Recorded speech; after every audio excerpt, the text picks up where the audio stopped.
I spent 2 years fighting cancer. Not a single family member showed up. Not my son, not my daughter-in-law, not even my grandson. But out of nowhere, my daughter-in-law appeared at my brand-new $2 million beach house I had inherited from my brother. When I opened the door, I calmly spoke 3 words.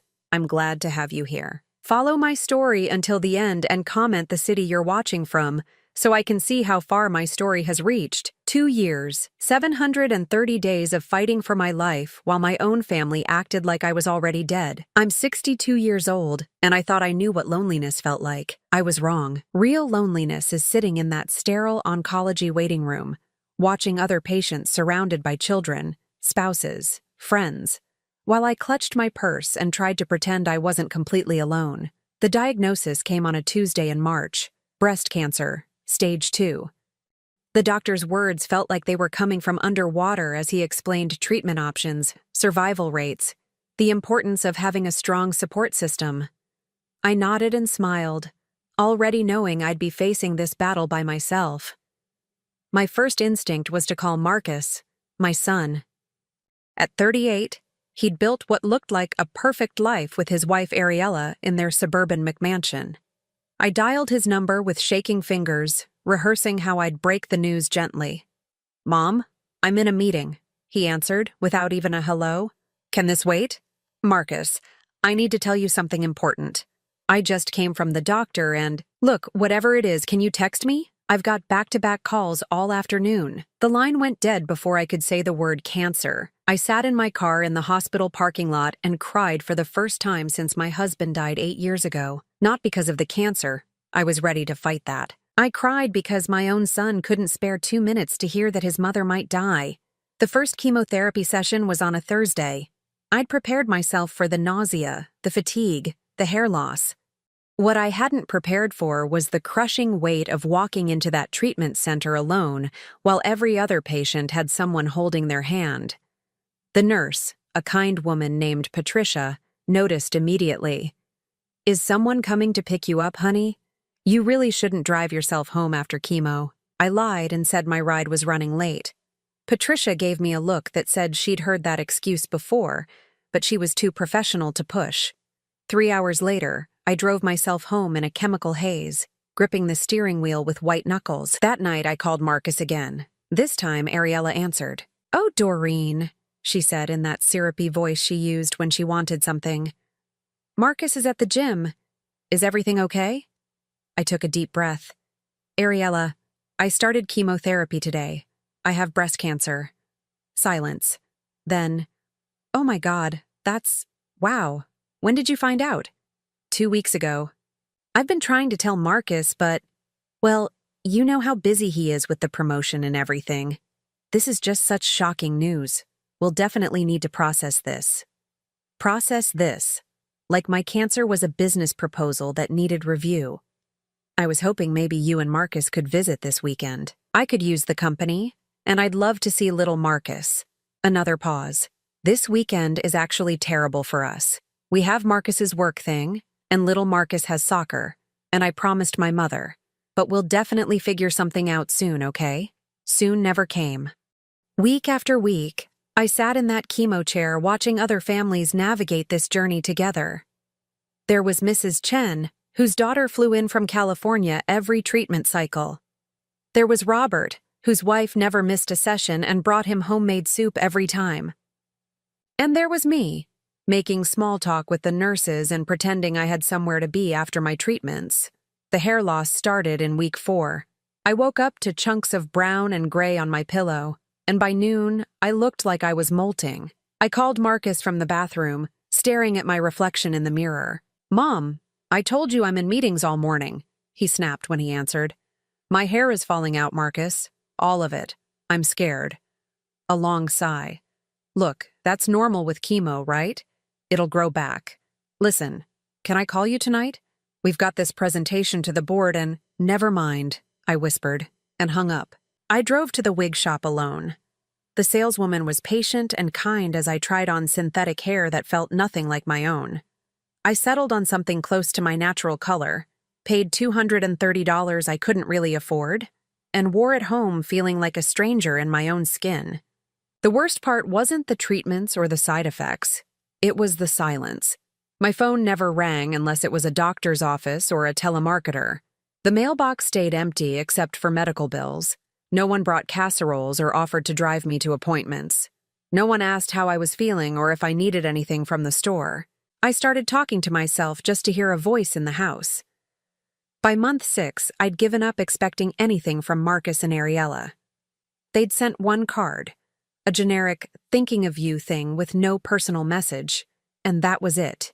No visits, no calls, no acknowledgement that their wife and mother was fighting for her life 30 minutes away. That's when the letter arrived from my brother Richard's attorney. I almost threw it away without opening it. Richard and I hadn't spoken in over a year, not since some stupid argument about our mother's estate. But something made me tear open the envelope, and the words on the page stopped my heart. Richard had died suddenly of a heart attack, and he'd left me everything. Everything turned out to be more than I'd ever imagined. The beach house in Malibu that I'd visited once as a child, worth over $2 million. Investment accounts I didn't know existed. A life insurance policy that made me financially secure for the first time since my husband's death. The irony wasn't lost on me. The brother who'd been estranged from me for years had provided more support in death than my own son had shown during my entire cancer battle. I finished my treatments in February, 18 months after they'd started. The oncologist used words like remission and excellent response, but I barely heard him. I was thinking about the keys to a beach house where I could start over, away from the disappointment of the family that had forgotten I existed. The moving truck came on a Saturday. I packed up 27 years of memories from the house where I'd raised Marcus, where I'd nursed my husband through his final illness, where I'd spent 2 years fighting cancer alone. As I loaded the last box, I realized I hadn't heard from my son in over 3 months. The beach house was everything I'd remembered and more. Floor-to-ceiling windows overlooking the Pacific, a kitchen that actually got sunlight, bedrooms that didn't echo with loneliness. For the first time in years, I felt like I could breathe. I'd been there exactly 6 weeks when the doorbell rang on a Tuesday morning.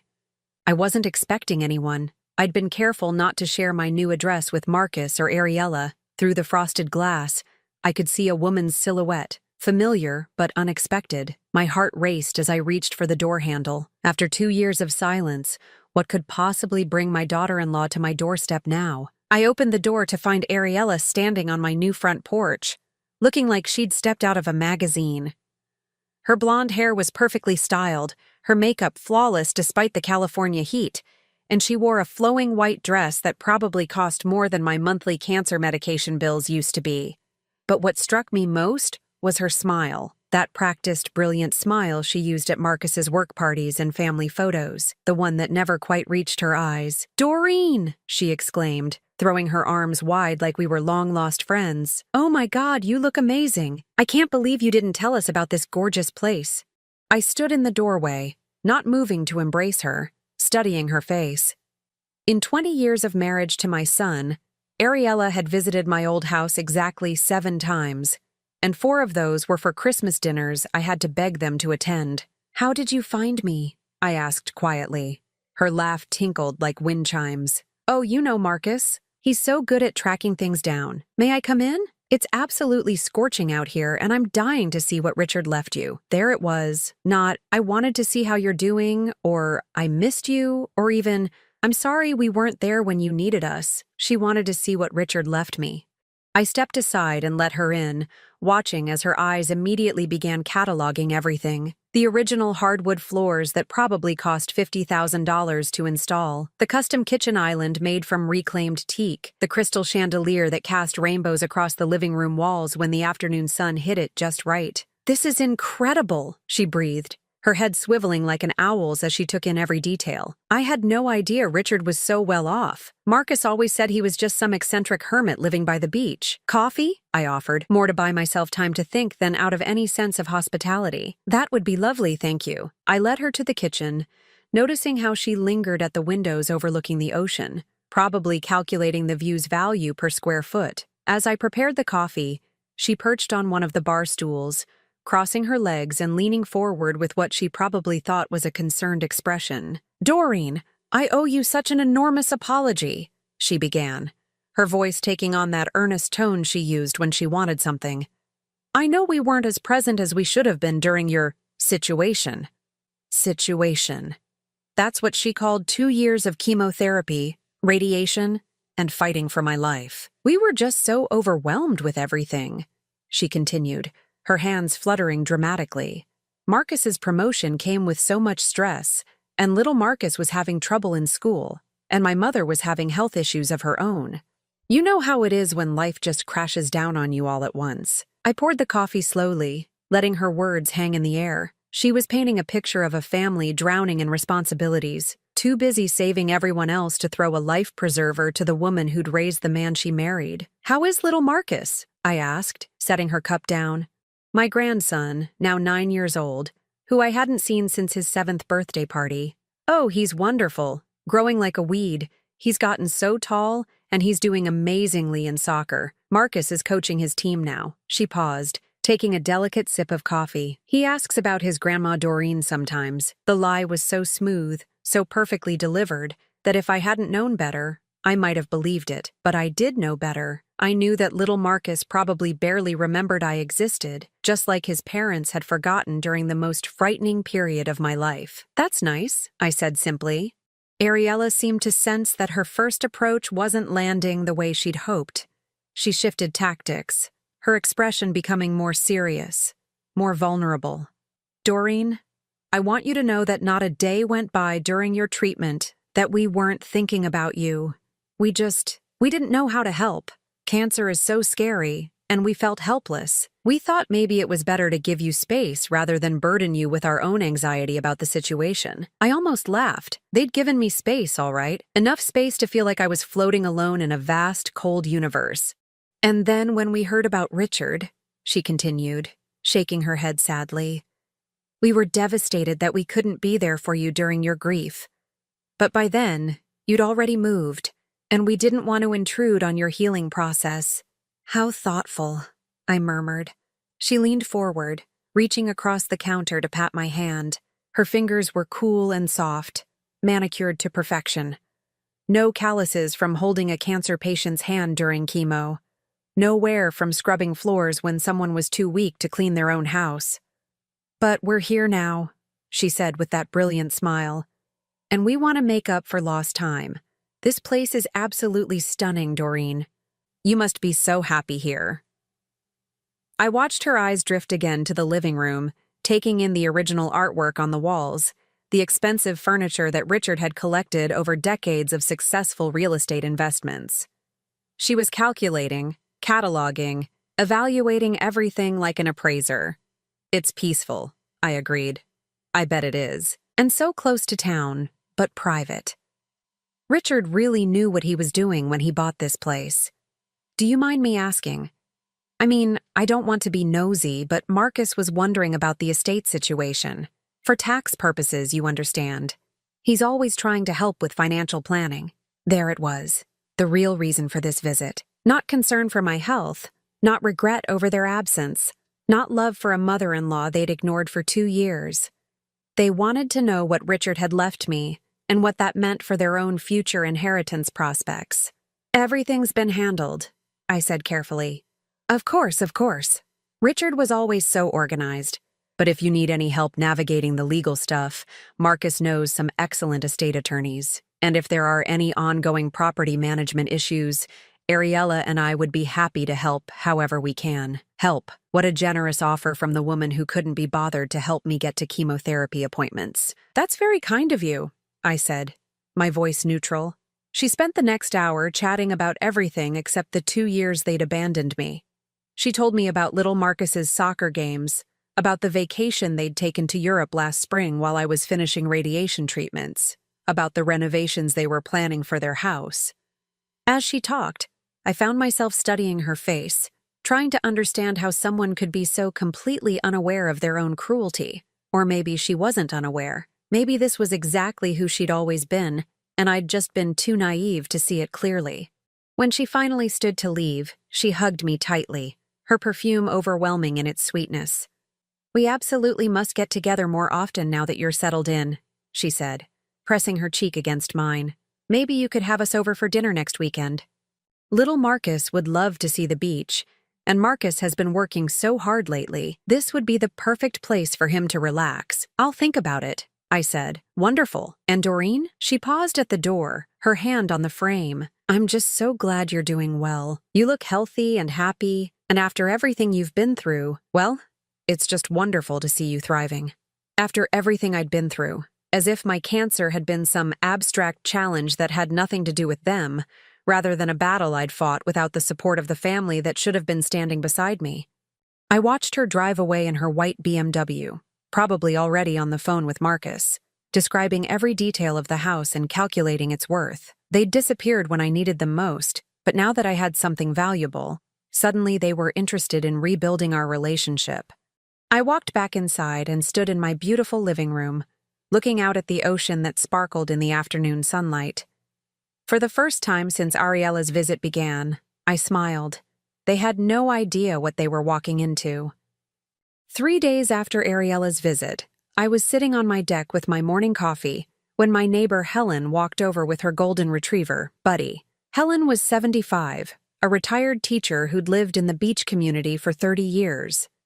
She'd been one of the first people to welcome me when I moved in, bringing homemade cookies and offering to water my plants when I traveled. "That was quite a visitor you had the other day," she said, settling into the chair beside mine while Buddy sniffed around the deck railing. I looked at her curiously. "You met Ariella?" Helen's expression darkened. "Met her? Honey, she cornered me at the mailbox for 20 minutes, asking all sorts of questions about you, about Richard, about this house. She wanted to know how long you'd been here, whether you'd mentioned any financial difficulties, if you'd seemed confused, or what was the word she used? Forgetful lately." My coffee cup froze halfway to my lips. Forgetful? She was very concerned about your mental state, apparently. Said the family had been worried ever since your cancer treatment that you might be showing signs of dementia or making poor decisions. She asked if I'd noticed anything concerning about your behavior. The words hit me like a physical blow. I set my cup down with trembling hands, my mind racing. "What did you tell her?" Helen snorted. "I told her that you're one of the sharpest people I've ever met, and that if she was so concerned about your welfare, maybe she should have been around during those months when you were actually sick." She reached over and patted my hand. "That woman has some nerve, I'll tell you that much." After Helen left, I sat on my deck for hours, staring at the ocean and trying to process what I'd learned. Ariella hadn't just been evaluating my house during her visit. She'd been building a case that I was mentally incompetent. The next morning, I drove to my old neighborhood for the first time since moving. I needed to understand what had been happening behind my back during those 2 years of treatment. I stopped first at the house next door to my old place, where Mrs. Rodriguez had lived for 15 years. Maria Rodriguez opened the door with a surprised smile. "Doreen, how wonderful to see you. You look so healthy and rested. How are you feeling?" "Much better, thank you." "Maria, can I ask you something? Did anyone ever come by asking about me while I was sick? Any family members?" Her smile faded slightly. "Oh, honey. Yes, your daughter-in-law came by several times. She seemed very worried about you." "What kind of worried?" Maria glanced around nervously, as if someone might be listening. "She said the cancer treatments were affecting your memory, that you were making strange decisions and forgetting important things. She asked if I'd noticed you acting confused or paranoid. She even asked if I thought you were still capable of living alone safely." My blood ran cold. "When was this?" "Throughout your treatment. Maybe 4 or 5 times over those 2 years. She said the family was considering intervention, maybe finding you a nice assisted living place where you could get proper care." I felt sick. While I was fighting for my life, Ariella had been systematically building a narrative that I was mentally deteriorating. She'd been laying groundwork to have me declared incompetent. "Maria, did I ever seem confused to you? Forgetful?" She looked genuinely puzzled. "Not at all. You were tired from the treatments, obviously, but your mind was always sharp. You handled all your own affairs, drove yourself to appointments, kept your house immaculate. If anything, I was amazed by how together you stayed during such a difficult time." I thanked Maria and drove to my old grocery store where I'd shopped for over 20 years. The manager, Tom, had always been friendly, often asking about my family during my cancer treatment. "Mrs. Patterson," Tom greeted me warmly. "So good to see you looking well. How's the new place treating you?" "Very well, thank you. Tom, I have an odd question. Did anyone ever come here asking about me? About my shopping habits or behavior?" His expression grew uncomfortable. "Actually, yes. Your son's wife came in several times. She said the family was concerned about your mental health after your cancer diagnosis. She wanted to know if we'd noticed you seeming confused, forgetting things, making unusual purchases." "What did you tell her?"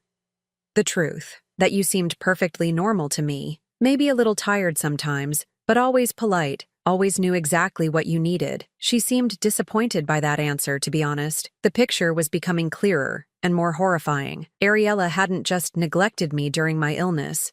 She'd been actively working to undermine my credibility, questioning my mental capacity to anyone who would listen. That afternoon, I called my oncologist's office and requested copies of all my medical records. Dr. Mitchell's nurse, Susan, had always been kind to me during treatment. "Doreen, of course we can get those for you. Is everything all right?" "Susan, did anyone from my family ever call asking about my condition? About side effects or cognitive impacts of treatment?" There was a pause. "You know, it's funny you ask. Your daughter-in-law called several times, very concerned about potential memory issues or confusion from the chemotherapy. She wanted to know if we'd observed any cognitive decline that might affect your ability to make decisions." "And what did you tell her?" "That you'd shown no signs of cognitive impairment whatsoever. In fact, Dr. Mitchell always commented on how well-informed and engaged you were about your treatment. You asked excellent questions, followed instructions perfectly, and managed your care schedule better than patients half your age." I hung up the phone feeling nauseous.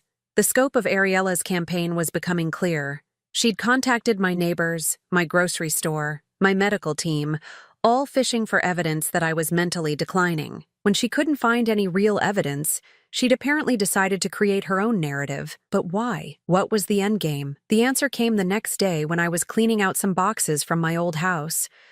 Buried in a pile of old bills and medical paperwork, I found something that made my blood freeze. It was a photocopy of a document I'd never seen before. A petition for guardianship. Marcus Patterson versus Doreen Patterson. The date was from 8 months into my treatment, when I was at my sickest from chemotherapy. According to the document, Marcus was petitioning the court to be appointed my legal guardian due to my diminished mental capacity resulting from cancer treatment and advanced age. The petition claimed I was no longer capable of managing my financial affairs or making sound decisions about my medical care. Attached were sworn statements from Ariella describing incidents of my supposed confusion and forgetfulness. She claimed I'd forgotten to pay bills, gotten lost driving to familiar places, and made irrational statements about family members. All lies. The petition had never been filed. At the bottom, there was a handwritten note from what appeared to be a lawyer. "Insufficient evidence of incapacity. Need medical documentation or witness statements. Suggest gathering more evidence before proceeding." They'd been planning to have me declared incompetent. If they'd succeeded, Marcus would have controlled all my finances, all my decisions. And when Richard died and left me the house and investments, they would have controlled that too. I sat in my old bedroom, holding the document with shaking hands, as the full scope of their betrayal sank in. They hadn't just abandoned me during my cancer fight. They'd been actively plotting to steal my independence and my dignity while I was at my most vulnerable. The cruelest part was that they'd almost certainly planned to use my inheritance from Richard to fund their scheme. They would have controlled the beach house, the investments, everything, while I lived in some nursing home they chose, completely at their mercy. My phone rang, startling me out of my thoughts. It was Marcus. "Mom, Ariella said she had a lovely visit with you the other day. She's so excited that you're doing well." I stared at the guardianship petition, my son's signature clearly visible at the bottom. "Yes," I said carefully. "It was quite enlightening." "Great. Listen, we'd love to come see you this weekend. Ariella thought it would be nice to bring little Marcus to see your new place. Maybe we could all have dinner together." They were circling back, probably ready to launch phase 2 of whatever plan they'd been hatching. But this time, I would be ready for them. That sounds wonderful, Marcus. I'd love to see you all. Perfect. We'll drive down Saturday morning. Oh, and Mom, Ariella mentioned that you seem to be settling in really well. It's such a relief to know you're happy and stable. Stable. Such an interesting word choice. Yes, I said, my voice steady despite the rage building in my chest. I'm very stable indeed. Saturday morning arrived with perfect California weather, and I was ready.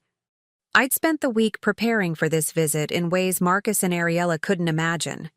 My lawyer, Patricia Chen, had been very interested in the guardianship petition I'd found. Very interested indeed. I'd also made some calls to Richard's estate attorney, a sharp woman named Sandra Walsh who'd handled his affairs for 20 years. The conversation had been eye-opening in ways I hadn't expected. Your brother was quite specific about his wishes, Sandra had told me. He left detailed instructions about what should happen if anyone contested your inheritance or questioned your mental capacity. He was very concerned about potential family interference. That was my brother Richard. Even in death, he was looking out for me better than my own son ever had. The doorbell rang at exactly 10 o'clock. Through the window, I could see Marcus's black SUV in my driveway, the same car he'd driven past my old house countless times during my treatment without stopping. I opened the door to find my son looking uncomfortable in khakis and a polo shirt, clearly dressed up for the occasion. Behind him, Ariella wore another expensive dress, this one pale blue, and she was gripping little Marcus's hand like he might run away. My grandson had grown tall and lanky, all knees and elbows, with his father's dark hair and serious brown eyes. He looked up at me with curiosity rather than recognition, and my heart clenched.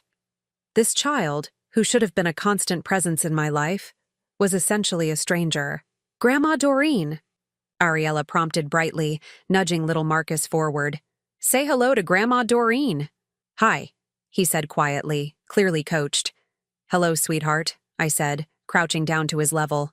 "You've gotten so tall. How old are you now?" 9, he answered, then looked back at his mother for approval. "Come in, all of you," I said, stepping aside. "I've made lunch."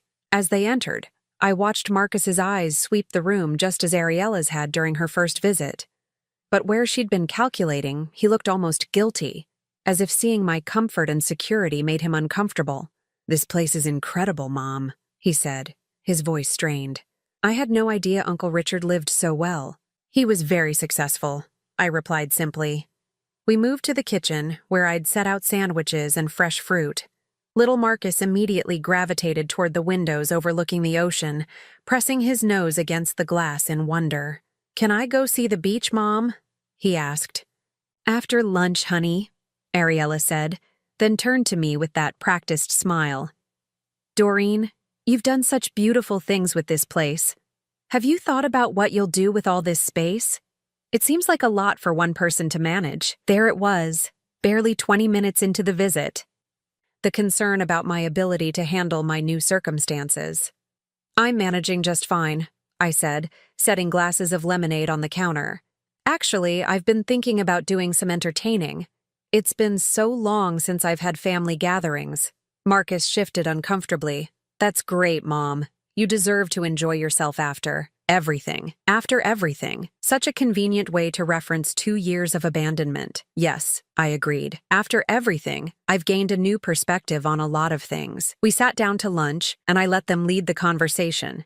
Ariella chattered about their recent vacation to Hawaii, about little Marcus's school achievements, about the new car they were considering buying. Marcus talked about his promotion at work, the increased responsibilities, the stress of managing a larger team. "It's been overwhelming, honestly," he said, running his hand through his hair. "Sometimes I feel like I'm drowning in obligations.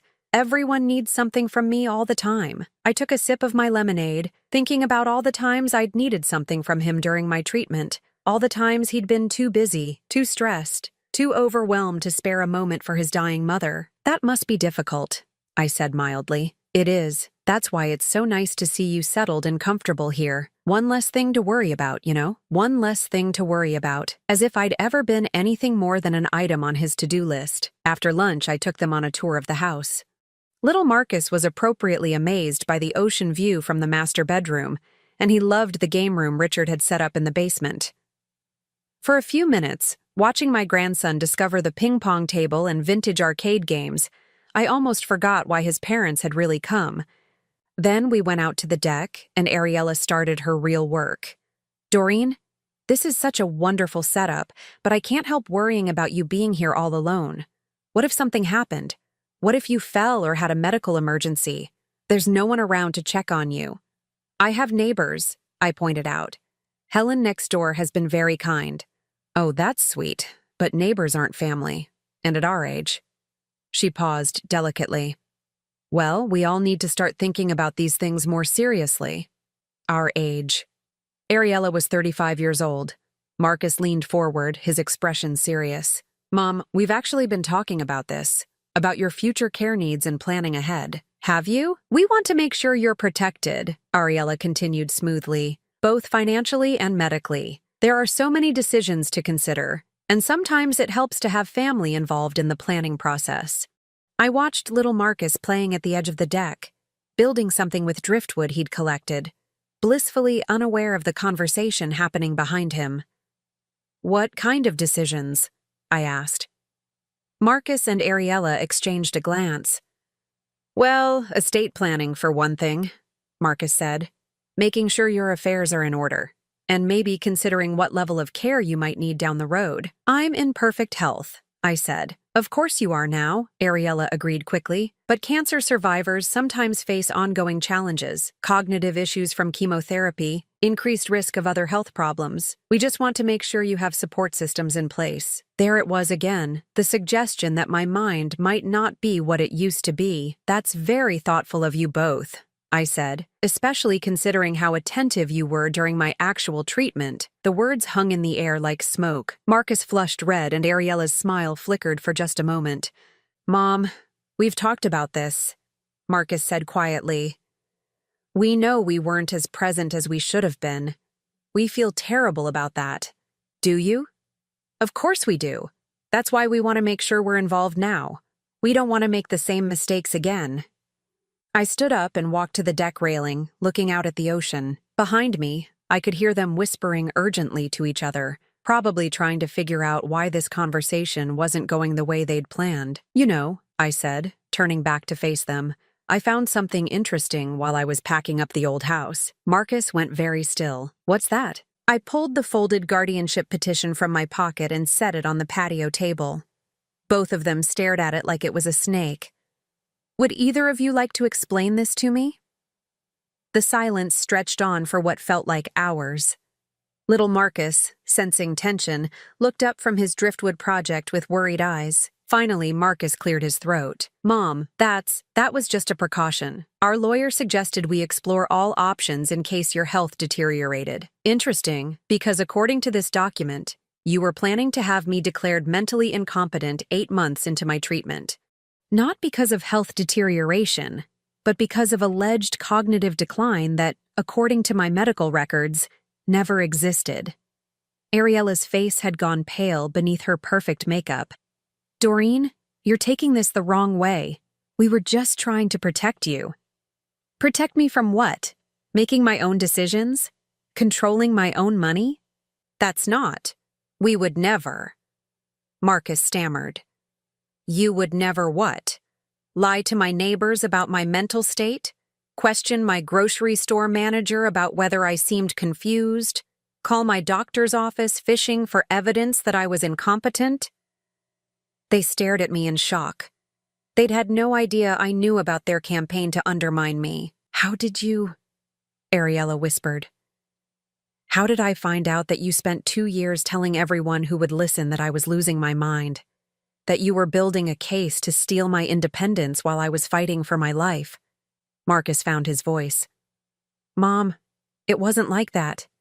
We were worried, and the lawyer said you needed more evidence because you didn't have any. Because I wasn't incompetent then, and I'm not incompetent now. I leaned forward, my voice deadly calm. But you know what I am? I'm rich. Richard left me over $2 million in assets.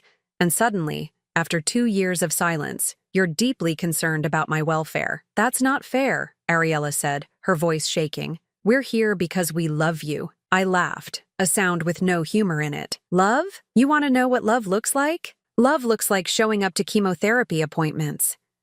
Love looks like bringing soup when someone's too sick to cook. Love looks like a phone call on the bad days just to say, I'm thinking of you. Little Marcus had stopped playing and was watching us with wide, frightened eyes. Love, I continued, does not look like planning to have your mother declared incompetent so you can control her money. We never filed it, Marcus said desperately. We changed our minds. You changed your minds because your lawyer told you that you didn't have a case, but you kept the paperwork, didn't you? Just in case. They had no answer for that. I picked up the petition and folded it carefully. Well, I have some news for you both. This house, Richard's investments, all of it comes with very specific legal protections. If anyone ever questions my mental capacity or tries to interfere with my inheritance, there are consequences. What kind of consequences? Ariella asked, her voice barely a whisper. I smiled, and for the first time in 2 years, it felt genuine. The kind that would make your current financial problems look like a minor inconvenience. Marcus and Ariella left 20 minutes later, taking a confused and upset little Marcus with them. As I watched their SUV disappear down my driveway, I felt something I hadn't experienced in years. Power. The phone calls started that evening. First Marcus, his voice tight with barely controlled panic. Mom, we need to talk. Can we come back tomorrow? I think we said everything that needed to be said today. Please. We can explain everything. You're misunderstanding the situation. I almost laughed. After showing them concrete evidence of their scheme to have me declared incompetent, he thought the problem was my misunderstanding. Marcus, I understand perfectly. You and Ariella spent 2 years planning to steal my independence while I fought cancer alone. There's nothing complicated about that. It wasn't stealing. We were trying to help. Help? By lying to my neighbors, by telling my doctor's office that I was showing signs of dementia, by preparing legal documents to have me declared mentally unfit. Silence.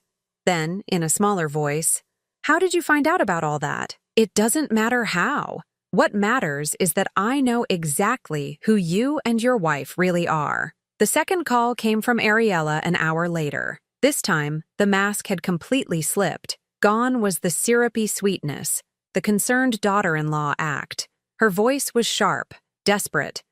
Doreen, you can't seriously be considering cutting us off over some old paperwork that was never even used, can't I? We're family. We made mistakes, yes, but families forgive each other. And little Marcus adores you. You wouldn't really punish an innocent child for his parents' errors in judgment, would you? There it was, the guilt card, played with precision. Use my love for my grandson to manipulate me into accepting their betrayal. Ariella, in the 2 years I was sick, how many times did you bring little Marcus to see me? We've been through this. We were busy, and we thought, 0. The answer is 0. You used my grandson as a weapon today, dragging him into an adult conversation to make me feel guilty.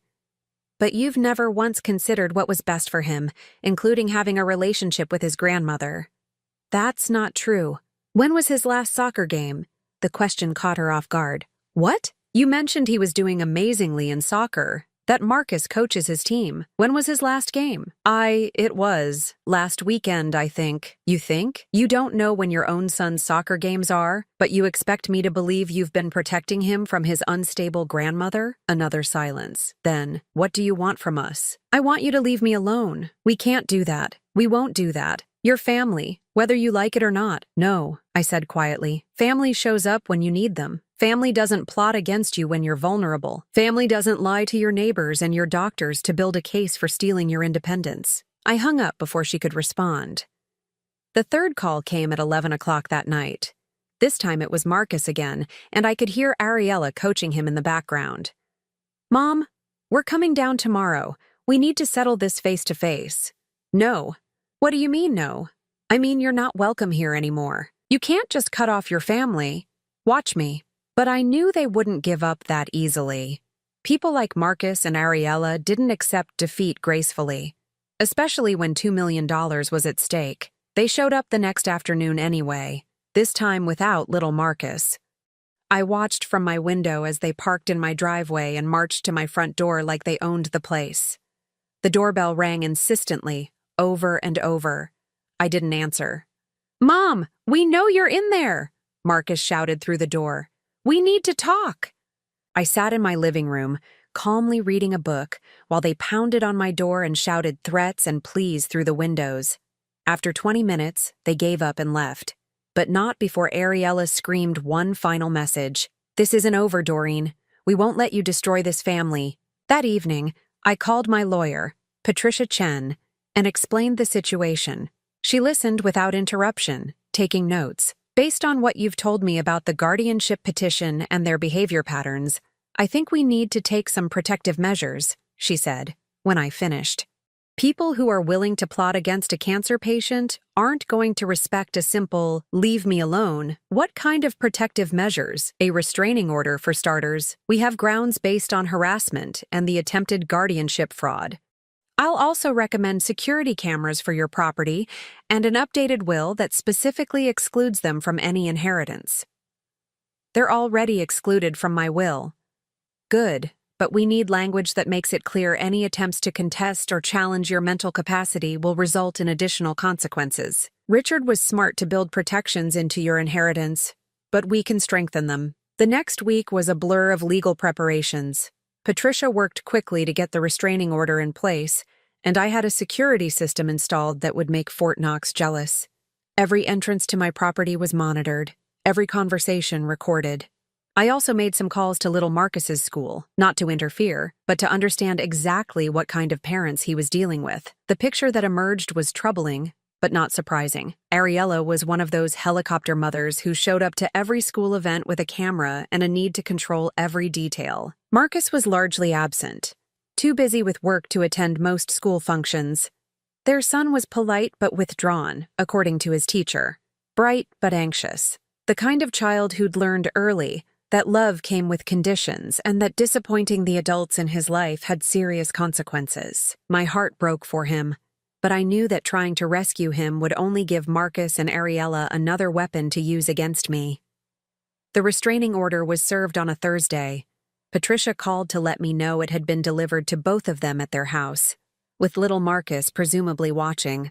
"How did they react?" I asked. "About as well as you'd expect. Ariella threw the papers at the process server and screamed that you were a vindictive old woman trying to destroy their family. Marcus threatened to fight it in court. Let them try. But I knew this was far from over. Desperate people do desperate things, and Marcus and Ariella were running out of options. The breaking point came the following Saturday.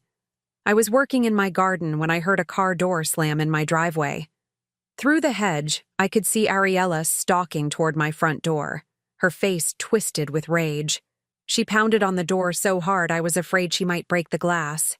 "Doreen, open this door right now. We need to settle this." I stayed in my garden, continuing to plant the flowers I'd bought at the nursery that morning. The security cameras were recording everything. "I know you're out there," she screamed. "You can't hide from your family forever." Then I heard something that made my blood run cold. The sound of breaking glass. I called 911 immediately. 911. "What's your emergency?" "Someone just broke into my house. I have a restraining order against them, and they've just violated it." The police arrived within 6 minutes. By then, Ariella had apparently realized the magnitude of her mistake. I found her sitting in my living room, surrounded by shards of glass from the window she'd broken, crying hysterically. "She's my family," she sobbed to the officers. "She's trying to destroy us. All we wanted was to help her." The police were professional but firm. Breaking and entering, violation of a restraining order, destruction of property. Ariella was arrested and taken away in handcuffs, still screaming about family loyalty and my mental instability. Marcus arrived an hour later, just as the police were finishing their report. I watched from my window as he spoke urgently with the officers, gesturing wildly, probably trying to explain that his wife was just upset and didn't mean any harm. The lead officer came to my door before they left. "Ma'am, we've documented everything, and we'll be filing a full report. Your security footage will be valuable evidence if this goes to trial. Is there anything else you need from us today?" "Just peace and quiet," I said. Understood. And ma'am, you might want to consider changing your locks, just in case. After the police left, I stood in my living room, looking at the broken window and feeling something I hadn't expected: sadness. Not for Marcus and Ariella, but for the family I'd thought I had. For the son who'd once been a sweet little boy who brought me dandelions and told me I was the best mom in the world. For the daughter-in-law who'd once seemed genuinely happy to join our family. That evening, I got one final phone call from Marcus. Mom, please, Ariella's in jail. They're saying she might face felony charges. Our lawyer says if you drop the charges, she could get probation and community service instead of prison time. And why would I do that? Because we're family. Because everyone makes mistakes. Because this has gone far enough. I looked out my window at the ocean, watching the waves crash against the rocks below my house. Constant, relentless, wearing away everything that tried to resist them. Marcus, do you remember when I was diagnosed with cancer? Of course. Do you remember what you said to me when I called to tell you? Silence. You told me you were in a meeting and asked if I could text you instead. Your mother was diagnosed with cancer, and you couldn't spare 2 minutes to talk to her. Mom, Do you remember the day I started chemotherapy? The day I sat in that chair for 3 hours, getting poison pumped into my veins, fighting for my life? Yes. Where were you that day? More silence. You were at your son's soccer game, the same son you claim I'm now trying to hurt by holding your wife accountable for breaking into my house. That's not fair, isn't it? You had 2 years to show me that family mattered to you. 2 years to prove that I was worth a phone call, a visit, a moment of your time. Instead, you spent those 2 years planning to have me declared incompetent so you could control my money. We never meant. You meant exactly what you did. And now you want me to save your wife from the consequences of her own actions because we're family. The same family that abandoned me when I needed them most. I could hear him crying on the other end of the line. What can we do? He whispered.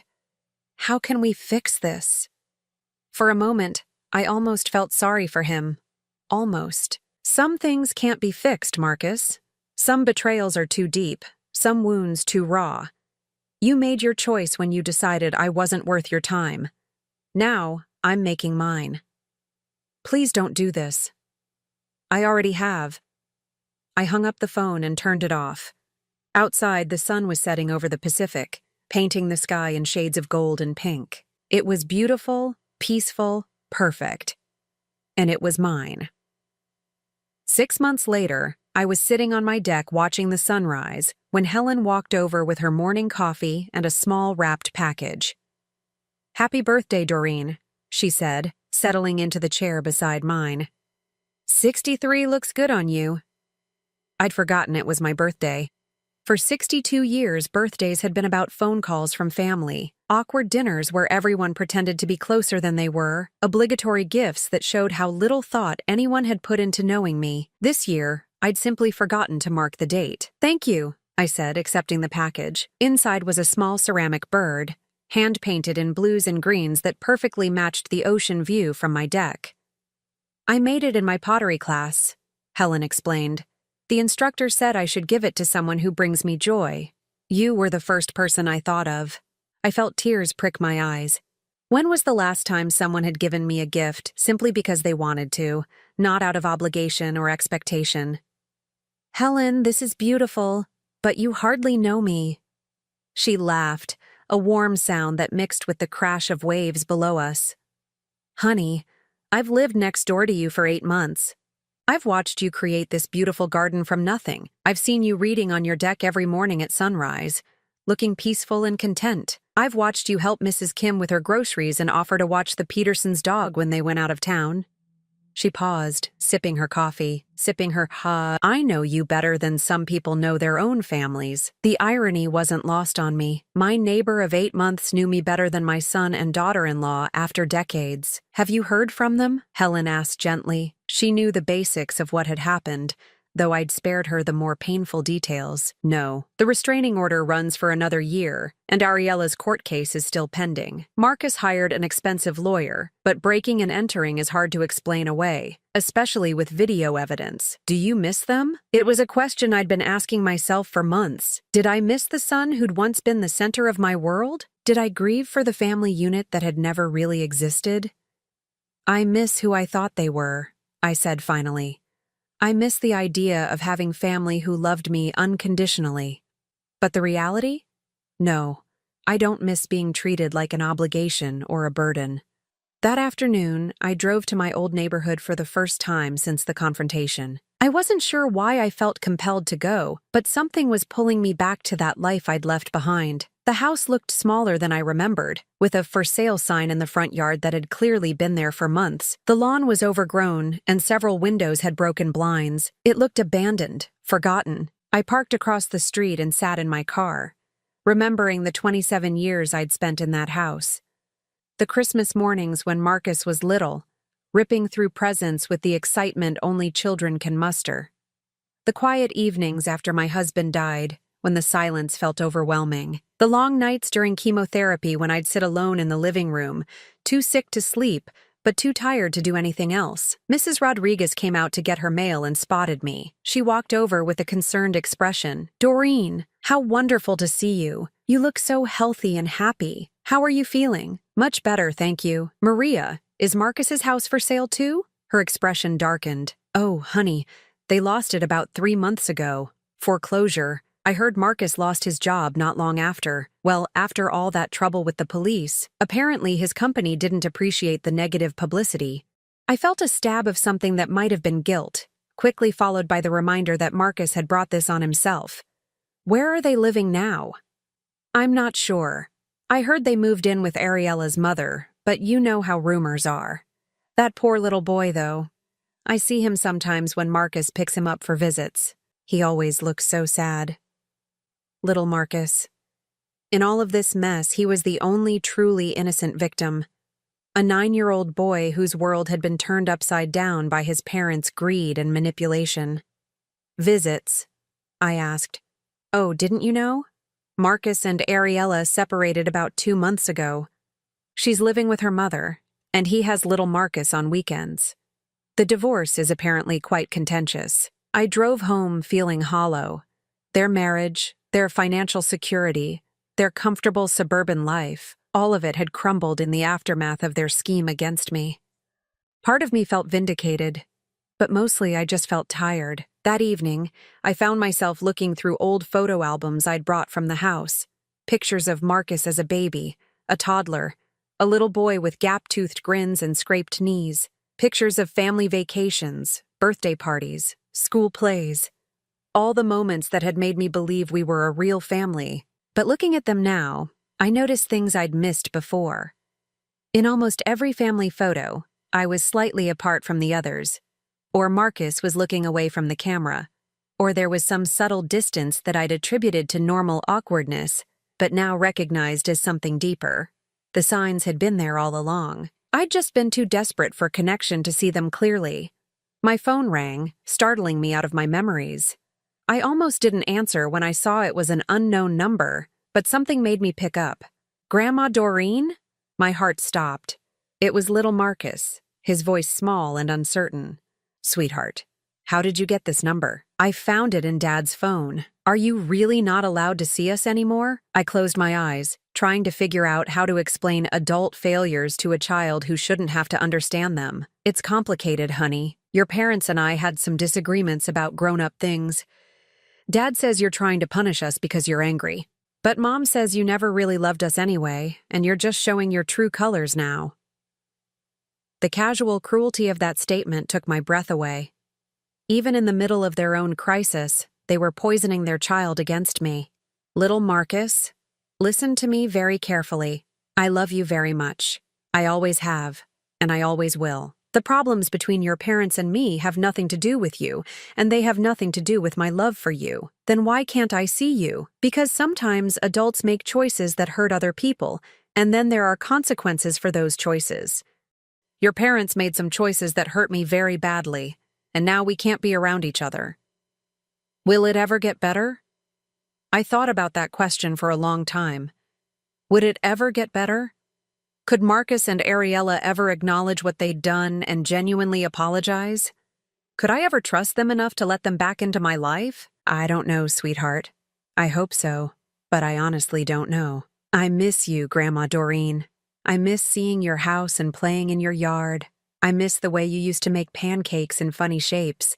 I was crying now, tears streaming down my face as I remembered all the moments we'd shared before his parents decided I was worth more to them as a victim than as a family member. I miss you too, baby. So very much. Dad's coming back. I have to go. But Grandma? Yes? I don't believe what Mom said. I know you love me. The line went dead, and I sat in my living room sobbing for the little boy caught in the middle of his parents' destruction. A year passed. I settled into a routine that brought me peace in ways I'd never experienced before.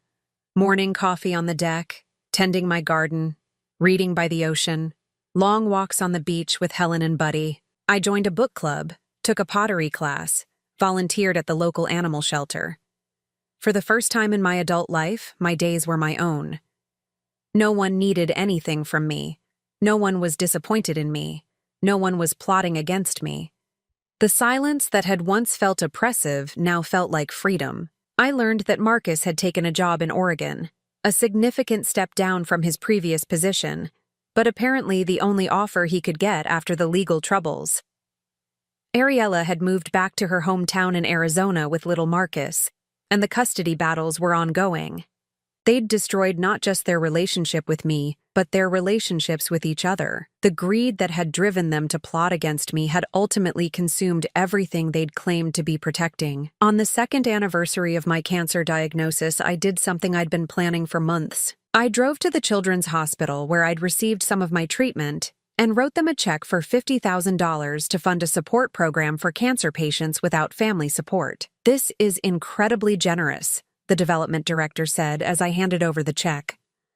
"May I ask what inspired this particular donation?" "I spent 2 years fighting cancer alone," I said simply. "No one should have to do that." As I drove home that afternoon, I felt something I'd been searching for my entire adult life: completeness. Not because I had a family who loved me, but because I'd finally learned to love myself enough to walk away from people who didn't.